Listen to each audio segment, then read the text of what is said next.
I would relook at this whole area. First off, I'm ashamed of what happened in Alaska with Ted Stevens and Don Young. You know, they changed the word that we used to call boondoggle. Now it's called the bridge to nowhere.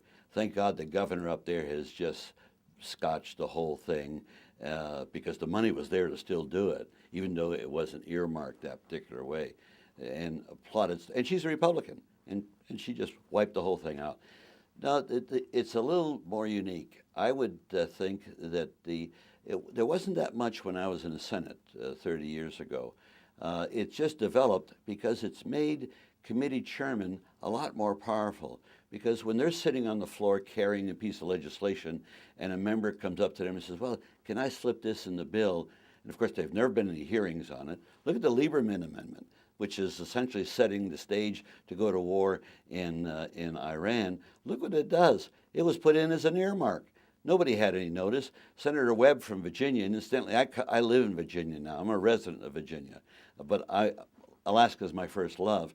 But what happened? He was standing up saying, nobody knows what this is. There was no discussion of it in the Armed Services Committee, no discussion on the floor to speak of, and poor Webb was a little reluctant to go ahead and filibuster. Had I been there, I'd have filibustered. He could have bought a couple days for the public to weigh in and see the shenanigans that were going on giving Bush the power to take this country to war again. And so that was an earmark. And of course, what you do, now, I don't understand, Senator Levin, who I admire, was the chairman of the Armed Services Committee. Hillary was on the Armed Services Committee. She voted for it. Levin voted for it. Reid voted for it. Now, how did the whole Democratic leadership, and of course the Republicans, how did they know that they were going to vote for this when it just came up just like that as an earmark?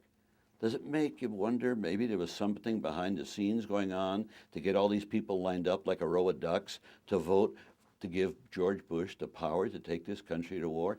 There's a resolution right now in the House that does even worse, and it's cosmetic. If you read the top of it, oh, it looks like you're not giving Bush any power.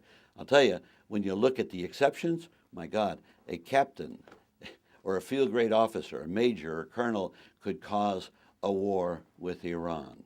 And that's what is in the House. Will it pass? I don't know.